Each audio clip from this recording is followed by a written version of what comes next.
Hi there, welcome back to the YouTube channel. I'm back again with yet a main set legendary today after yesterday's face commander from the precons, and we're going just for a pure mono deck because I haven't done one for done some but not quite like this, because this is Lumra, Bellow of the Woods, 4 induced green for a star creature, vigilance and reach, power and toughness equals number of land we control, and when Lumra enters we mill 4 cards and then return all land cards from our graveyard to the battlefield tapped.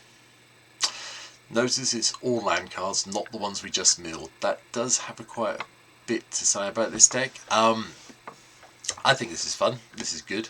I've tried to, the very easy way to build Lumra is to go down, let's have the big landfall thing, so we mill all the cards, get the landfall creatures into play, play Lumra, return all those things, get all those triggers. That is one way of doing it. I have got some landfall synergies, not that many.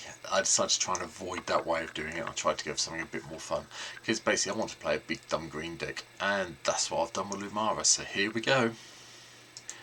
Right then, so 32 creatures in the deck. Start with Allosaurus Shepherd because I don't like having my creatures countered, especially when I'm playing big green creatures. Blanchwood Prowler is the first one of the mill cards. We have quite a few mill cards here, so we're trying to, obviously mill stuff into our, lands into our graveyards, will then eventually hit back with Lumra. This one enters, mill 3, put a land card from among the mill cards into your hand. If you don't, it comes in as a 2/2. Artunia came in as a 2/2, to be honest. Bristling Bill is the first of the landfall strategies. +1/+1 counts. We all know what Bristling Bill does by now from Thunder Junction, I'm sure. Azusa, Lost but Seeking, lets us play additional lands, obviously.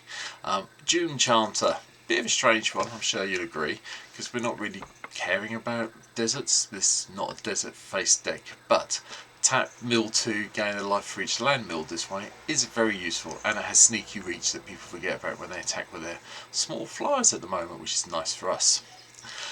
Eternal Witness brings back anything we mill by mistake. Hopefully we don't mill Eternal Witness.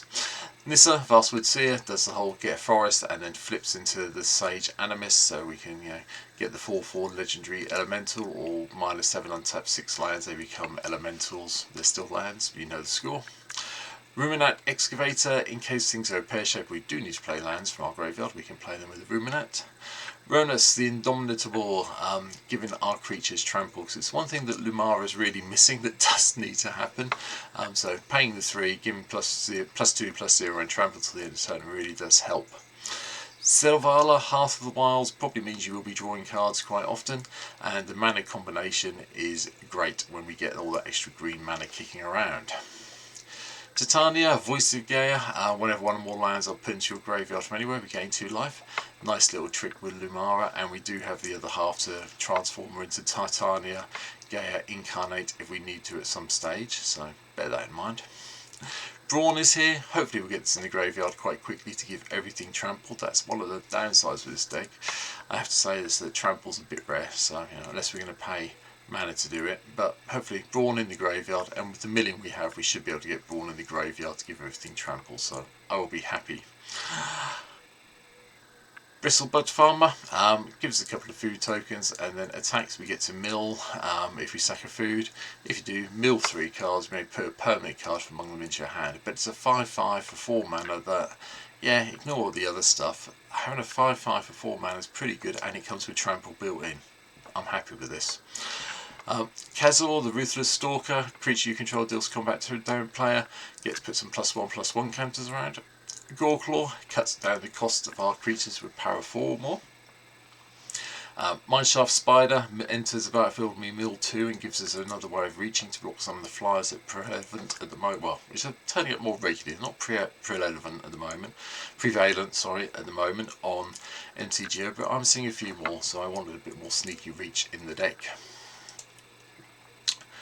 From there we go to Nylea, so we do get another way of giving everyone trample with no 2 ways about it, and occasionally paying the 4 mana to do the +2/+2 does help. World Shaper makes an appearance and attacks, mill the top 3, when it dies return all our land cards from our graveyard to the battlefield tapped. Sneaky way of getting the lands back if we can't get the mana to cast Lumra until this dies. Baru, Fist of Crozer, enters when a forest enters a play, green creature you control get +1/+1 and gain trample until the end of turn. We have 29 forests in the deck, so that should be happening quite often. God Eternal Ronus, Double the power of each other creature you control until the end of turn, and they get Vigilance. With this as a kind of an alpha strike card, for want of a better phrase, and Nylea in play, you tend to win there and then, to be honest, so it works really well. Ojek Haslan, Deepest Growth, also makes an appearance, just so we can go and get creatures and land onto the battlefield. The 6/5 with Trample, very nice. Easy to cast with this deck with the amount of land we have. Perennial Behemoth, not really sure I should have had this in the deck, I'll be honest. I'm not too worried about playing the... I mean, I know I've got other things that play lands from the graveyard, I'm aware of that. But I don't know if I've gone too far with this. This could be another big creature if you want to be. As I said, I've tried to avoid the landfall strategies, but this could become one of the landfall creatures that we all love and play around with. So bear that in mind. It may be changed by the time you see this on stream to something that does that. Foreign Clicks lets us go and find 2 forests when it comes to the play and put them in our hand, and then transform into the Grand Evolution once we can, as soon as possible. Thank you very much. Colonian Twin Grove, power and toughness equal number of forests we control, and it comes in with a token copy of itself, which is very useful in this deck. Kodama of the East Tree just lets us play more permanents. Multani Yavamar's Avatar. Yep. +1/+1 for each land we control and in our graveyard, and then we can return 2 lands to our hand to return this from our graveyard to our hand when it's been killed off. Yeah, Reach and Trample, funny combination, but yeah, people forget about the Reach on Multani, so you do surprise me occasionally. Surek and Goreclaw, give everything +1/+1 Trample and Haste the turn it comes into play. Yep, like that, thanks. Titania, Nature's Force, play force from our graveyard. Don't mind that, that's fine. I know I've just and ahed over the Perennial Behemoth, I'm aware of that, but this one's fine. And whenever a forest enters the battlefield under our control, we get a 5/3 elemental, and whenever an elemental dies, we mill 3 cards. If we want to. Don't have to, but if we want to. Probably do with this deck, just so you can get more forests into the graveyard to replay when Lumra hits the game. Old Gnawbone gives us a whole load of treasure tokens, because he does hit. Zondrandra, Hunger Dominus, makes all our creatures into scary levels once we get it in play, and it is worth sacrificing the 2 creatures to make a Zilpondrol indestructible as soon as you can. It's quite nice if you have this and sacrifice a couple of elementals, I have to say. Rumbleweed, I had to play this just like this one from the Thunder Junction pre-con decks. Costs 1 less for each land card in your graveyard. Vigilance, Reach and Trample, and into the battlefield, other creatures you control get +3/+3 and gain Trample to the end of turn. Nice little way of doing an alpha strike if we need to. And then finally, Golter, the Primal Hunger. Could have played the other Golter, Stampede Leader, I think it is, but I decided to go with the original Golter because just why not? 12/12 with Trample for probably 2 mana most of the time, thank you. Planeswalkers, just a few. Garrick, Wildspeaker to untap lands. Freylees to give us some elves to help ramp out a little bit quicker, destroy some enchantments or artifacts, and then hopefully we'll get to the -6 and draw a whole load of cards. And then Ren and 7. Reveal the top 4 cards of your library, put all land cards revealed this way into your hand, the rest into your graveyard. Put any number of land cards from your hand into battlefield tapped. And the -3 we get the Tree Folk. A -8, probably never happening because it'll probably be dead by then. But the +1, 0 and the -3 are the ones we need to focus on. Spells, we have Grapple with the Past to mill a few things into the graveyard. Probably returning creatures for most of these where we can, by the way, and leaving the lands there for Lumra, unless we're really short on mana. Nature's Law, Rampant Growth, 3 visits are all here just for a bit more ramp, along with Cultivate, Ranger's Path, Scout Shroud, Claim. I'll just cover them now. Roots of Wisdom does the whole mill, return land or elf, and if we can't, draw a card. Okay. Wasteful Harvest, mill 5, put a permanent card from among the milled cards into your hand this way. A permanent card, so it can be anything, so creature, planeswalker, artifact. Leave the land there unless you're desperate, obviously. Splendid Reclamation, yeah. Another way to back up Lumra if things are pear-shaped.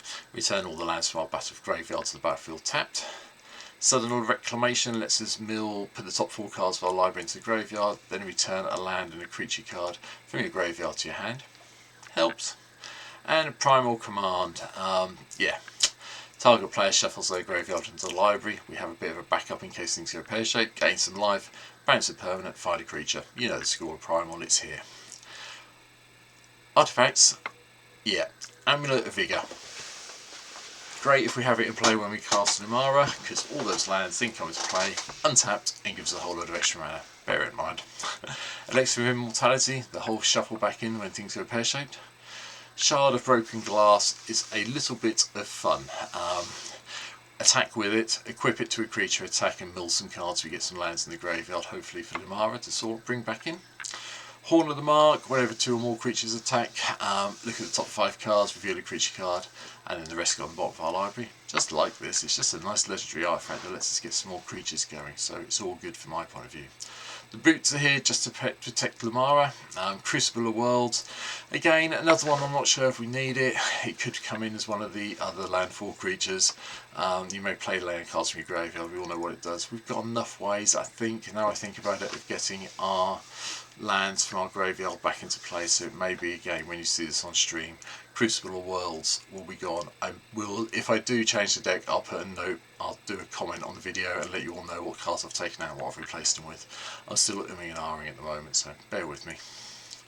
Sword of Body and Mind just deals damage. We get to get a wolf token, and then someone gets to mill the 10 cards in their library. Quite nice milling ourselves sometimes if we know we're going to cast Lumra. Or, you know, maybe you just seen someone manipulating the top of their library too much, you just want to get rid of whatever they put on top. Whichever way you want to do it, Sword of Body and Mind is just fun. Conduit of Worlds, this one I don't mind so much. Yes, it lets us play lands from the graveyard, I'm aware of that, but choose target non-land permanent in your graveyard. Yes, it can be the only spell you cast this turn, but it sometimes just saves you and brings back things you need that have been milled by mistake. Nyx Lotus gives us a whole load of mana because our devotion to green is going to be high most of the time. Throne of Eldraine makes perfect sense in this deck. You come in, it's a mono deck at the end of the day. This should be in every single mono deck going forward, one feels. Choose a colour. This time we choose green. We get to add 4 green mana, and then we get to pay 3 mana and draw 2 cards. And we'll just be using green mana to do this with, so yay. Going to see probably a lot more Throne of Eldraine going forward in my mono decks, just so we're clear. Gimli, the Inner Sun, just because I like the whole Let's Discover 5 at the end of each turn, and the Great Henge, because at the end of the day it's a mono green deck, why am I not going to play it? Enchantment, Bow and Nylea, just to give all our attacking creatures Death Touch, and then if we've got a couple of spare mana we can chuck around a +1/+1 counter, take out a small flying creature, gain some life, or put up to 4 target cards from our graveyard on the bottom of our library in any order. Another way of recycling creatures that we may have been milled, or artifacts that we may have milled by mistake and getting back in our library. Crawling Sensation, beginning your upkeep you may mill the top 2 cards of your library. Every land, if it goes into whenever one or more lands are put into your graveyard from anywhere, for the first time each turn you get 1/1 insect. Yeah, that's right, bit more milling. Growing Rights is Growing Rights. Besiege reaches skyward, lets us search out a couple of forests and put them in our hand. One land from our graveyard on top of our library if we need to, then it flips into the lovely creature with reach. It gets +1/+1 for each land we control. The Mendine Dominaria, one of the original sagas. Put the top 2 cards of your library into your graveyard, then return a creature card, and then when it goes, return all land cards from the graveyard to the battlefield, and then shuffle your graveyard into your library. Another way of recycling everything. And Virtuous Strength. Yeah, return target land or creature from your graveyard to your hand for 1 mana, that's fine. And because we are playing so many basics, having this here to treble up our basic production seems like a no-brainer to me, so hence why it's here. Lands, nothing too fancy. Like I said, I'll go to the other half of the melding part of it. Castle Garenbrig, because we want green mana to cast our creatures. 29 forests. Nykthos, because again we are playing a mono deck, makes sense to have this in here. The Shrine, just to maybe give us some food tokens if we get a bit panicky. So we'll put the Shrine in just for the sake of it. And then Yavimaya, Cradle of Growth, to make sure everything is a forest, just to, well, why not really? You can take it out if you want to just play a 30th forest, no issue at all. And that's it. That is my take on Lumra. Gone a bit long with this one today, so hopefully you've enjoyed it. Please hit the subscribe button if you can. 489 as I record this one, nearly at my 500 target for 2024, so please help out if you can.